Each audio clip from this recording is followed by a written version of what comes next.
So we have last questions. What advice you can give to the entrepreneurs that are watching us, and how do you see in 10 years as an entrepreneur? Mm-hmm. The advice that I can give is just do it, you don't have to wait for money to do things. Okay. I can tell you, I have deliberately started this without money. And it is not the fact or the case that white people naturally have money. Yeah. So I started this really without money and without African supporters, and in this case from Ethiopia, the Addis Ababa University back then. Without them, I wouldn't have done this.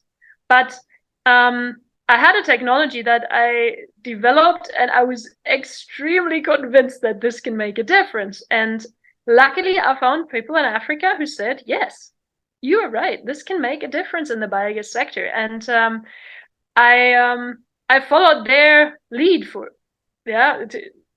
to be clear. And they helped me to move this forward. And you can't do it alone, that's for sure.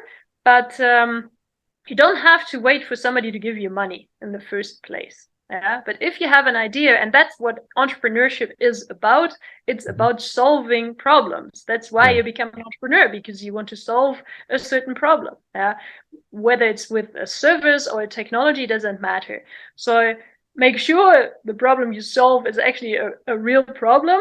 And then if you are able to do that, then you know that what you're doing is worth something, and then you can find partners. But don't stop only because nobody gives you money. Yeah, this is what I can say, and everything else will develop. Yeah, it'll come. It might take long. Don't give up. You really need a lot of time, and it's hard work and effort and time without money, I can assure you. But if you believe in your business or your idea, then it works. It'll work. Nice.